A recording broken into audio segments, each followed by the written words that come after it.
दोस्तों, विभिन्न माध्यमों से ऐसी खबर आ रही है कि अब विद्यालय का संचालन 11:30 बजे के बजाय 10:30 बजे तक ही होगा। जैसा कि आपको मालूम है कि राज्य भर के विद्यालय प्रातःकालीन संचालित हो रहे हैं। शिक्षा विभाग ने जो समय सीमा निर्धारित किया है वो 6:30 से 11:30 था। समय सीमा में परिवर्तन आपदा विभाग के निर्देशानुसार होता है जब तेज गर्मी और लू आपदा बन जाती है। सबसे पहले 21 मार्च 2022 को ही आपदा प्रबंधन विभाग ने यह चेतावनी दी थी कि आने वाला समय तेज गर्मी और लू से सचेत रहने का समय है और शिक्षा विभाग को भी यह निर्देश दिया था कि आप इससे संबंधित उचित कदम उठाएं। इसी पत्र के आलोक में शिक्षा विभाग द्वारा विद्यालय को प्रातःकालीन संचालित करने का फैसला लिया गया, लेकिन वर्तमान स्थिति यह है कि 11:30 बजे भी तेज धूप और लू से हाल बेहाल होने लगता है। खास तौर से बच्चे और बूढ़े के लिए यह समय घर में रहने का समय है, न कि घर के बाहर। ऐसी स्थिति में विद्यालय का संचालन बच्चों के लिए जानलेवा भी हो सकता है। इसी पत्र के आलोक में सभी जिला शिक्षा पदाधिकारी को यह अधिकार है कि अपने अपने जिला क्षेत्र के विद्यालय, चाहे वो सरकारी हो या गैर सरकारी, के समय सीमा में संशोधित करे। अभी आप स्क्रीन पर एक पत्र देख रहे होंगे। यह कार्यालय आदेश जिला शिक्षा पदाधिकारी गया का है। इसमें इन्होंने आपदा प्रबंधन विभाग का हवाला देते हुए इस आलोक में लिखा है कि जिले में बढ़ रही भीषण गर्मी की वजह से जिला शिक्षा पदाधिकारी गया के निर्देशानुसार जिले के सभी कोटि सरकारी और गैर सरकारी के प्रारंभिक, माध्यमिक, उच्च माध्यमिक सभी विद्यालय में शैक्षणिक कार्य का संचालन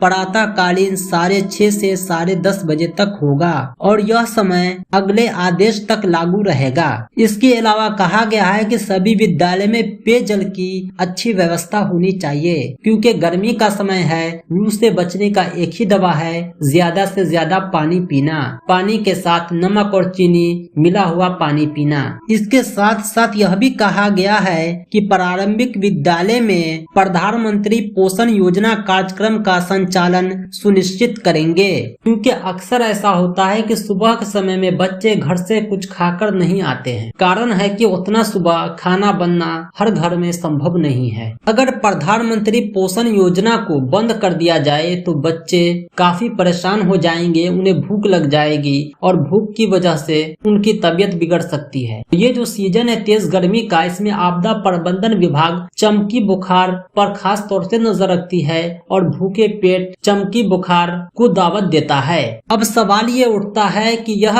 आदेश गया के लिए तो है, अब बाकी जिले के विद्यालय का समय सीमा क्या होगा? दोस्तों, जिला शिक्षा पदाधिकारी को यह पावर होता है कि अपने जिला के विद्यालय के समय सीमा में संशोधन करे। उसको यह अधिकार नहीं है कि अपने जिला के बाहर अपने आदेश का प्रसार करे। अगर यही आदेश बिहार सरकार शिक्षा विभाग से आता तो पूरे राज्य पर लागू होता, लेकिन यह आदेश एक विशेष जिले से आया है, इसलिए यह आदेश अपने जिले में ही लागू होगा। बाकी जिले के लोग अपने जिला शिक्षा पदाधिकारी के कार्यालय आदेश की प्रतीक्षा करें, क्योंकि गर्मी आपके यहाँ भी है। साथ ही साथ ऐसी परिस्थिति में सावधानियां बरतें, उन सावधानियों का अध्ययन करें जो आपदा प्रबंधन विभाग ने सार्वजनिक किया है। और सच पूछिए तो सबसे ज्यादा आवश्यकता समय सीमा में संशोधन की गया जिले को ही है, क्योंकि आप जानते होंगे कि बिहार का सबसे गर्म जिला कौन है। आपने जीके में पढ़ा होगा, वो गया जिला है। 11 बजे दिन में ही इतनी तेज धूप हो जाती है, ऐसा लगता है कि दोपहर 1 हो रहा है। तो दोस्तों, आज के लिए इतना ही। आप इस वीडियो को शेयर करके इस सूचना को सार्वजनिक करें, हमारे चैनल को सब्सक्राइब करें, वीडियो को लाइक करें। हमारे चैनल पर आपको टेट, सीटेट, सीईटी, बीएड के एग्जाम प्रिपरेशन के साथ ऑथोराइज्ड एजुकेशनल इन्फॉर्मेशन भी मिलता है।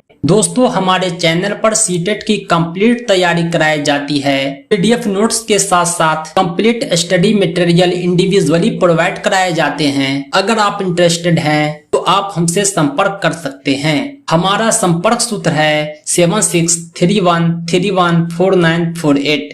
इस नंबर पर आप कॉल भी कर सकते हैं और व्हाट्सएप भी, या डिस्क्रिप्शन में दिए गए लिंक के माध्यम से आप अपना बेसिक डिटेल और पेपर डिटेल और सब्जेक्ट भेज सकते हैं। हमारी टीम बहुत जल्द आपसे संपर्क करेगी।